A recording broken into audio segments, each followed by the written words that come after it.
You're listening to the Author Stories Podcast, bringing you the story behind the stories and the storytellers. Margaret White, Terry Brooks, Sheena Kamal, Matthew Quick, JT Ellison, Walt D. Williams, Brad Thor, Corey, Dr. O, Brandon Sanderson, Robin Mom, Ernest Klein, Jim Butcher, Sherwin Harris. Visit hankgarner.com for archives of all the shows. Today's guest is David Baldacci. Authors. I have a fantastic new service to tell you about. It's called PubSite. PubSite is a service to help you build your very own website, your home on the web, where you can promote your work and give your fans a place to connect with you. PubSite is a website platform that allows every author, regardless of budget, to have a great-looking professional website developed by the book marketing professionals at FSB Associates. PubSite is the new, easy-to-use DIY website builder developed specifically for books and authors. Whether you're an author of one book or 20, or a small publisher, PubSite allows you to build, design, and most importantly, update your website pain-free. No need to be dependent on a designer or webmaster to make a small but costly change to your website. Save the money and do it yourself. PubSite is the best platform for authors because it's a book-centric platform. PubSite was built just for authors and small publishers. Every design, feature, and layout is book-centric. They have customized designs for you to use. It's easy to build. No coding or HTML is necessary to create a stunning, professional-looking website with all the features you want.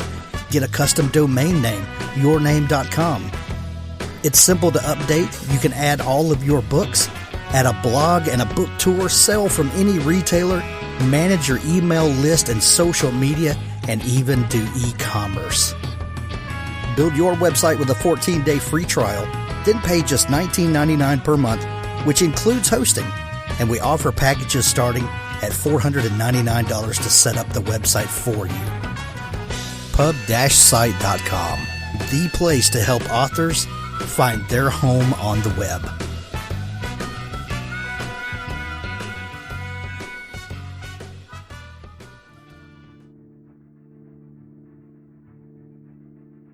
Beware the Chinaman by Stephen Taylor. The future is electric, but who holds the power?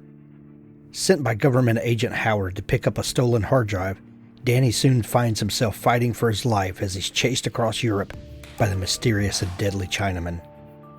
The hard drive holds information to expose an organization called the Board, and its chairman wants it back. The Board's plan is to save the planet and gain global dominance through its ecological empire. The execution of the plan is by any means necessary. Beware the Chinaman, the new thriller by Stephen Taylor. Unleashing Iron, Book 3 of the Unwilling Souls series by Gregory D. Little, arrives April 24th and is available for pre-order now. Seslukani has one mission: keep humankind's murderous gods imprisoned. She's about to fail. The gods have achieved the unthinkable, inhabiting human avatars from within their prison's walls. They now gather followers and work to break it open from the outside. One of those avatars is Sessa's own father. Just as all seems lost, Sess learns of a recently unearthed artifact so powerful that it can repair the prison and save her father from the possession that is killing him. But in the wrong hands, the artifact could demolish the prison instead of repairing it, and it's already been stolen. In a desperate race to control the object that will save or end the world, Sess faces a devastating choice as she realizes that no one is immune to the artifact's ancient promise of forgotten power. Not her family, not her friends, not even herself. Unleashing Iron is available for pre-order now. Order before April 24th to get the special sale price.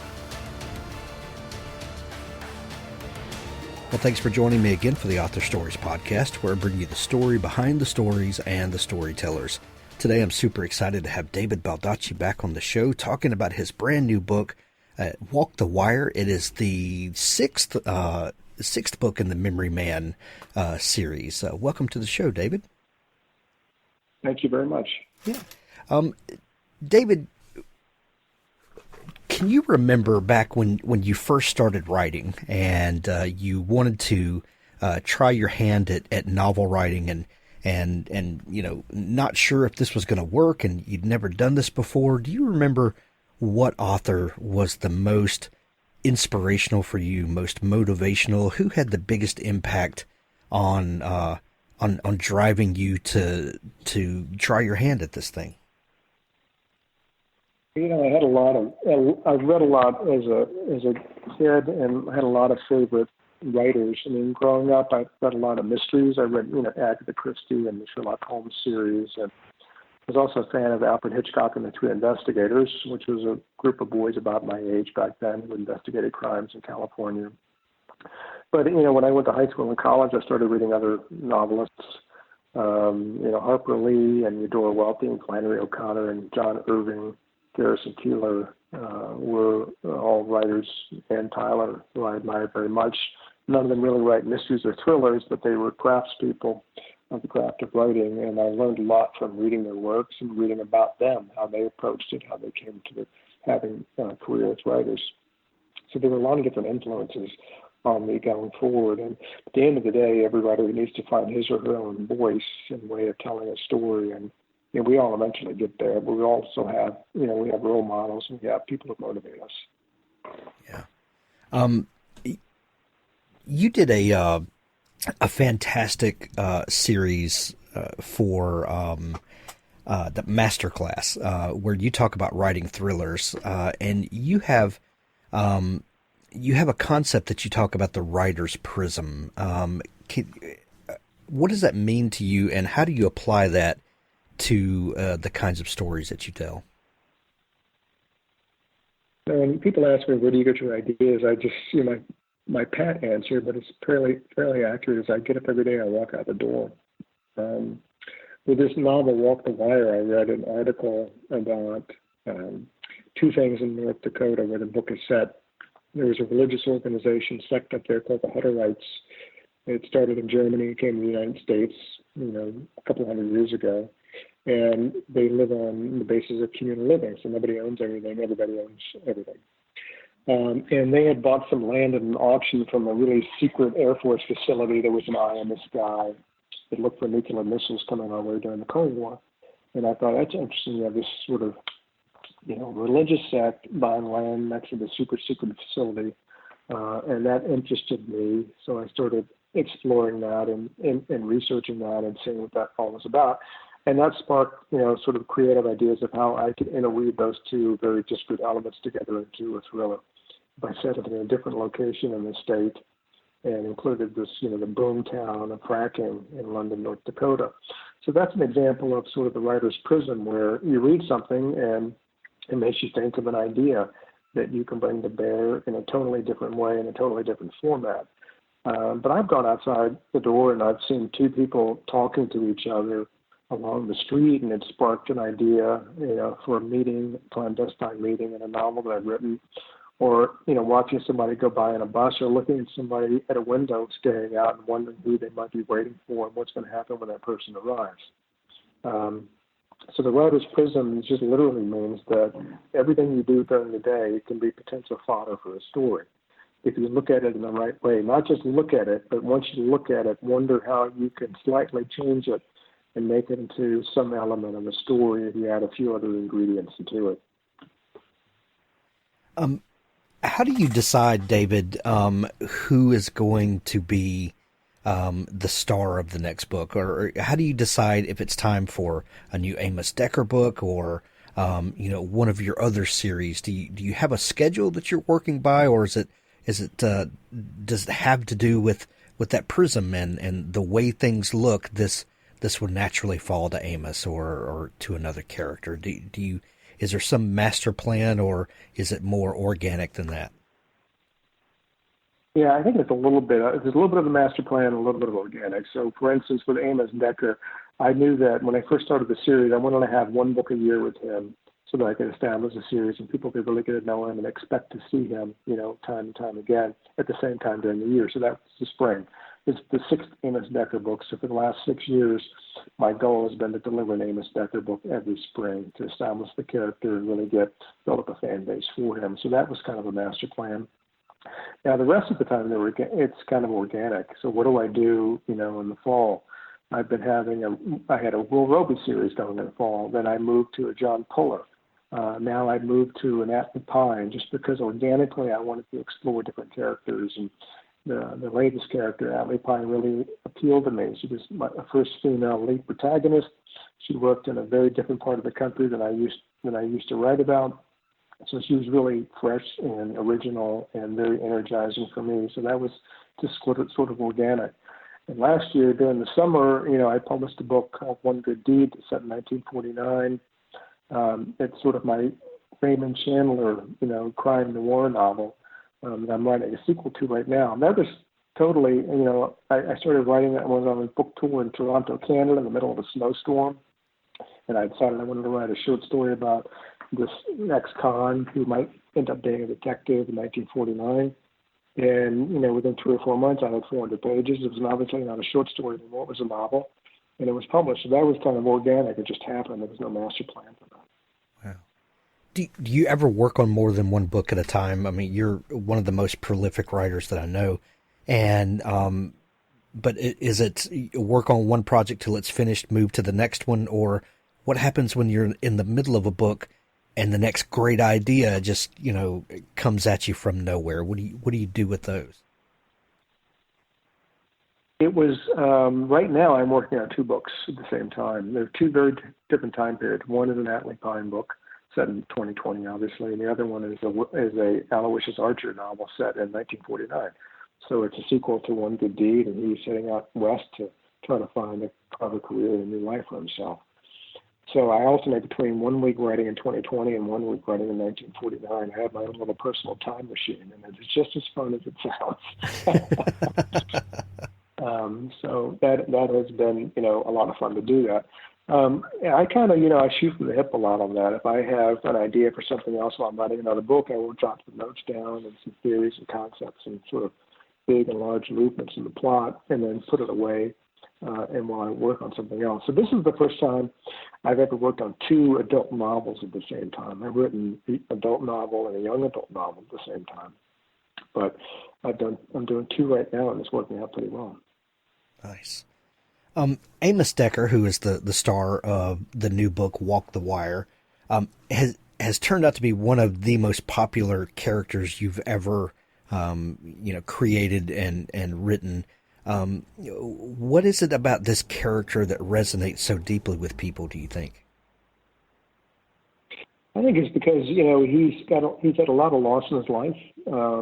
He is a guy he's a big wounded bear.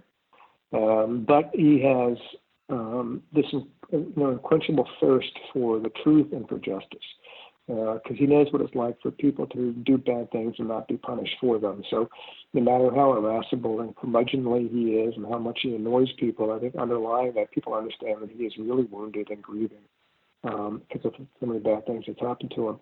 But he also wants to do the right thing. Nobody will outwork this guy. He will keep going and going and going until he finds the truth and punishes the person who did something wrong.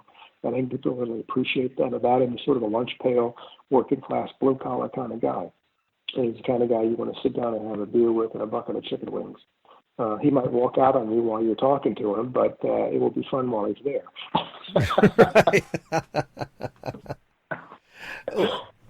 One thing that really endears him to readers, I think, is this incredible ability he has. He, due to a brain injury, he can't forget anything. He remembers everything. When you give a character an amazing power like that, how do you prevent him from, becoming a superhero, from becoming Superman, who, this ability gets him out of any situation? There's nothing that he can't do because he has this amazing ability. How do you balance that? I balance it by putting cracks in his armor. And I do that by, he makes mistakes.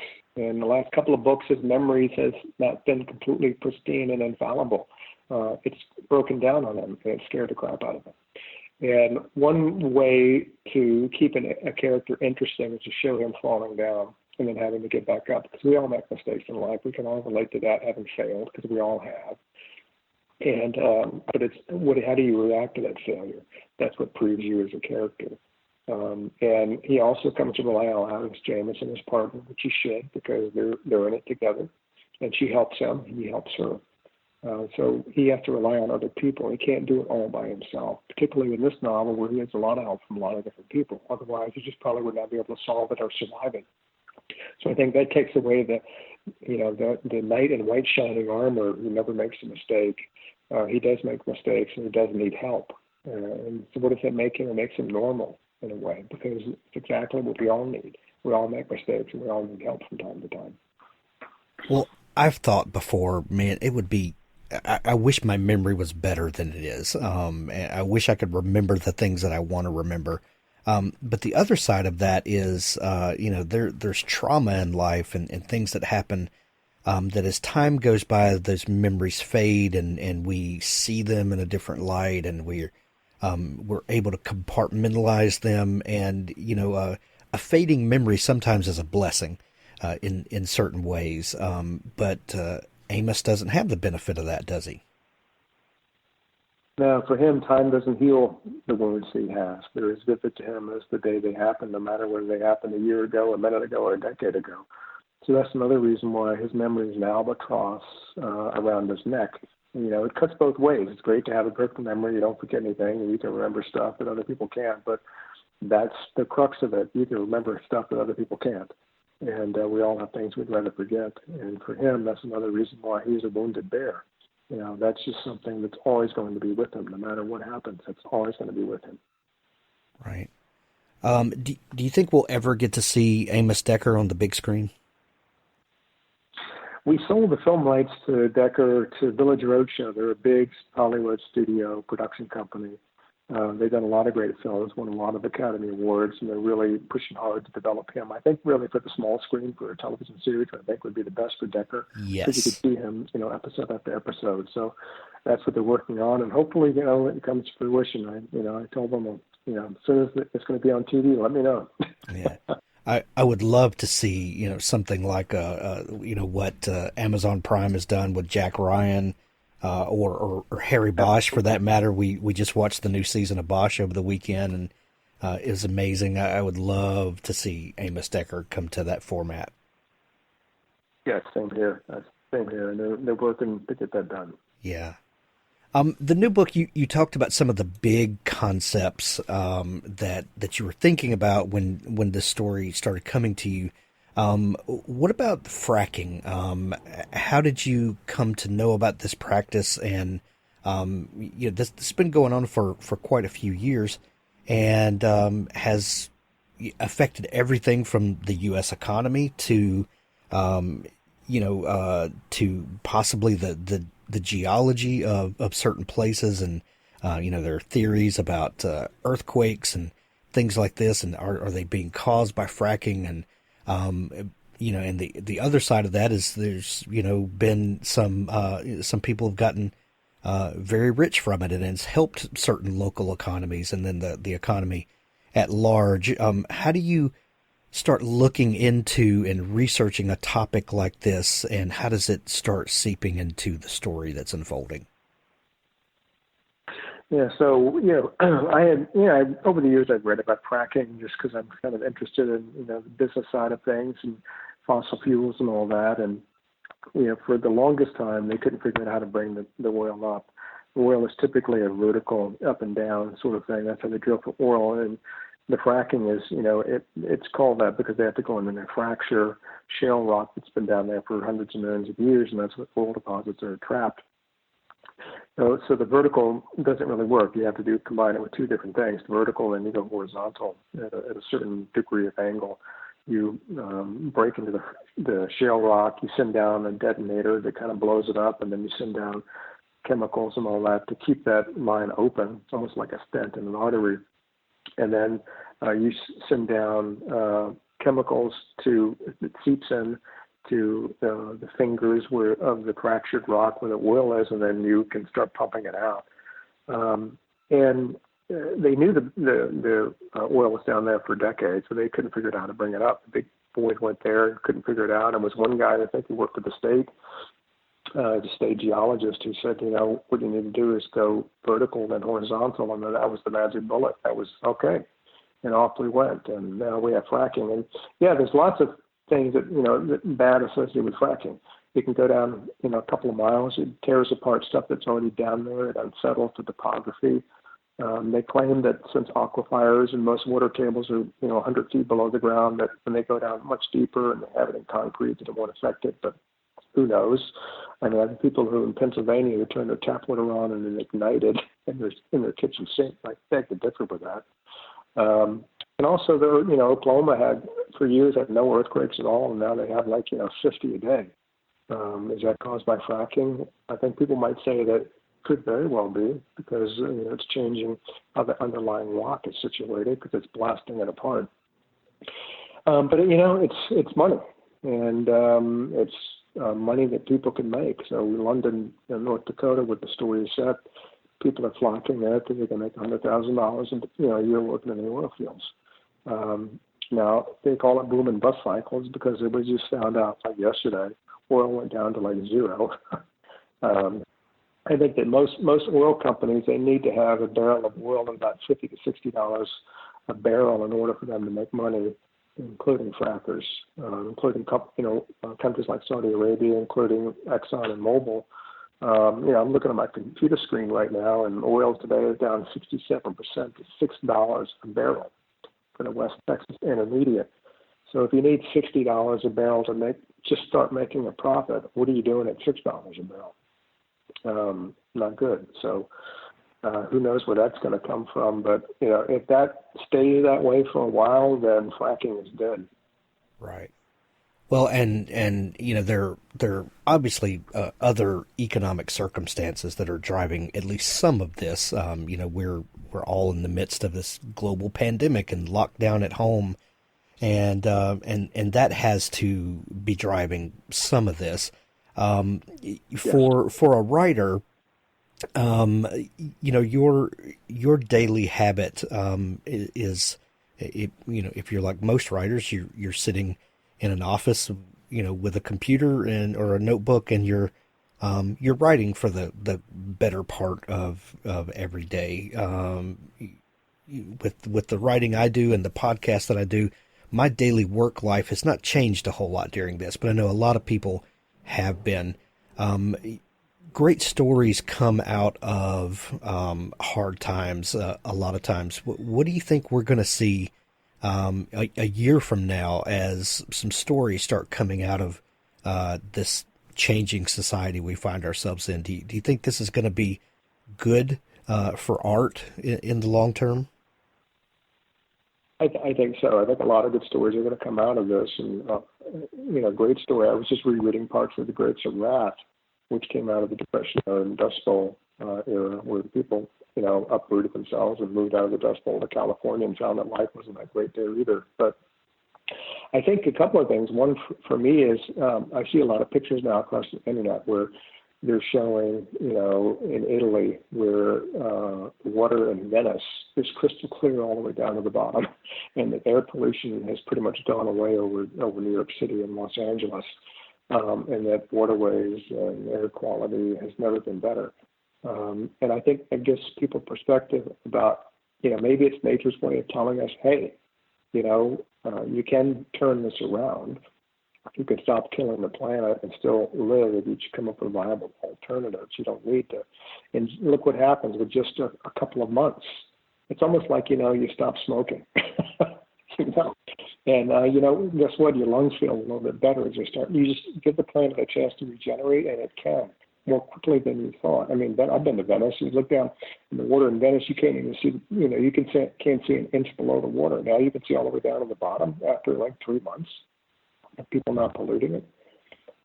So I think that stories will come out of that with an environmental angle to them, and a less reliance on fossil fuels, because it's much better for the planet.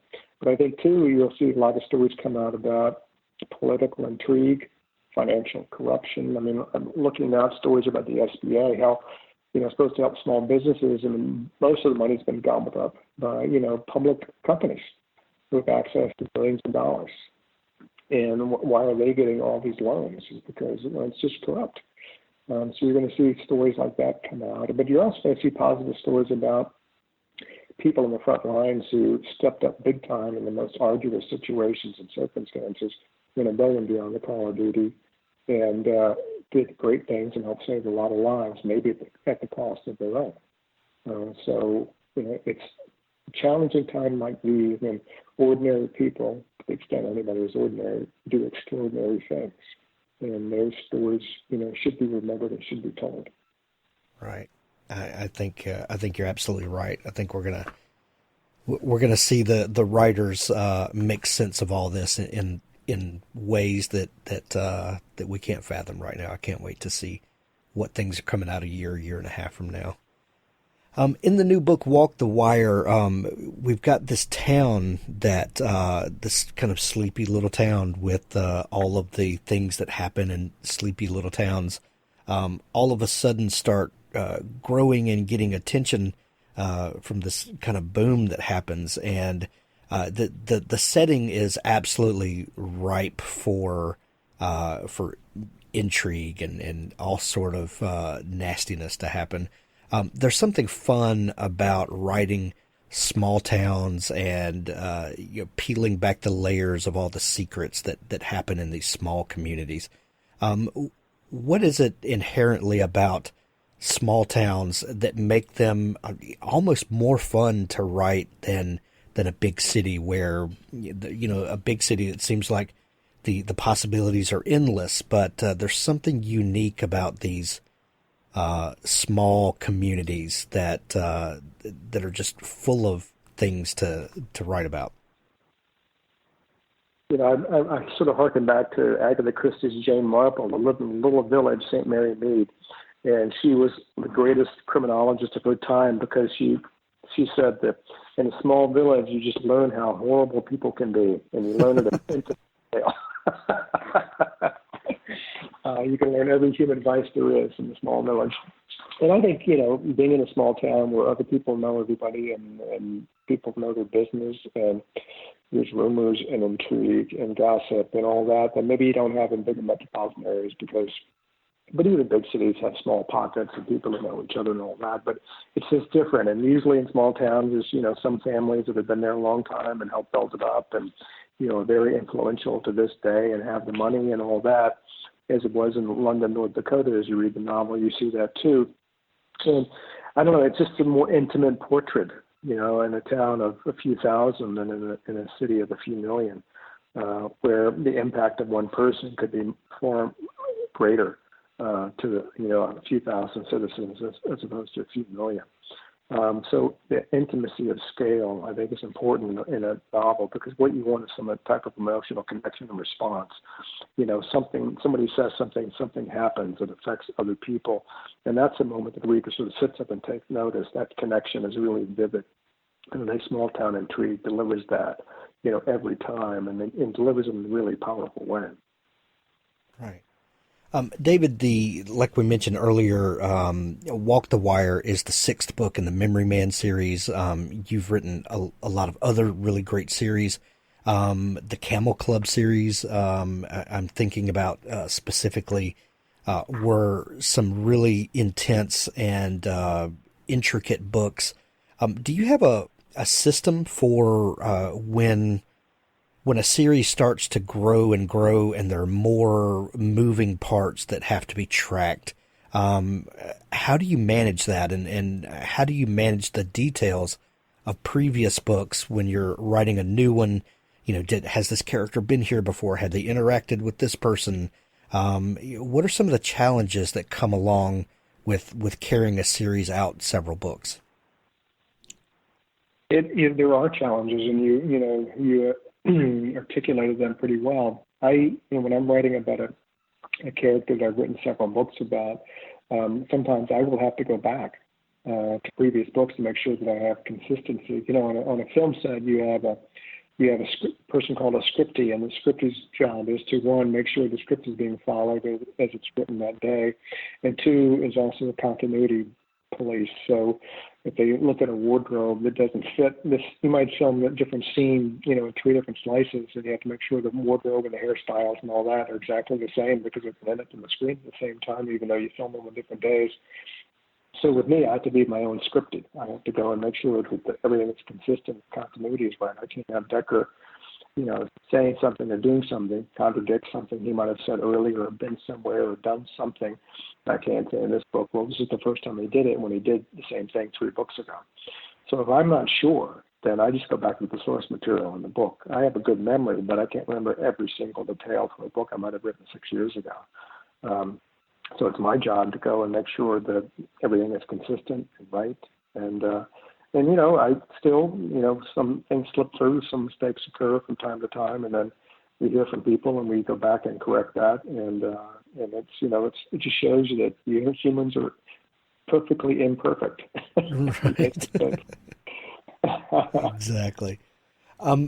David, before we go, we have spoken before about your Wish You Well Foundation and the great work that you guys are doing to support adult and family literacy. We're facing some unique challenges right now, like we talked about, with a lot of people locked down. Libraries are closed. What does an organization like Wish You Well? How are you guys? Figuring out how to do the work that you do during this lockdown that we're under? Right now what we're trying to do is treading water and trying to keep the status quo such that a lot of organizations that depend on donations from other organizations, and those donations dried up, we try to step up to fill in that void. Other times when you have people like tutors who can't come to work because they're sheltering in place, and people you're trying to tutor can't come to be tutored because they're sheltering in place, so that all sort of comes to a stop. So how do you get around that? Well, if the technology is available, and sometimes it is, people have computers at home or laptops or smartphones, and they have broadband, and you can do some of that remotely, as schools are doing right now. But as schools, particularly in rural areas, are finding out that not all kids have electronic devices at home. Not all kids live in areas where there is broadband everywhere, so they can't get connected to the internet. So they're really at a disadvantage compared to other kids who have those things, at their homes. So we're trying to, work around that as best we can with the organizations that we support and fund, to deliver it remotely when possible, and if not possible, to financially support organizations who might go under, since some of their other donor bases have dried up. Excellent. We're going to put a link to the Wish You Well Foundation in the show notes of this episode, and I really encourage people to go visit you guys and see how you can be a part of this great organization. David, congratulations on the release of Walk the Wire. There's a link to it in the show notes. I love this book. As with all of the Memory Man books, it's absolutely fantastic. Tell people where they can find you online to dig into your whole back catalog and all the great stuff that you do, please. The main website is davidbaldacci.com, and that has links to all of my handles on social media, so you can find out more about me on Facebook and on Twitter, on Instagram. And there are links there to the foundation and other places too, so it's a really good information source for me. Excellent. David, it's always a pleasure to talk to you. Thank you so much for taking time to come back on the show. I appreciate it. I always enjoy it. Thank you.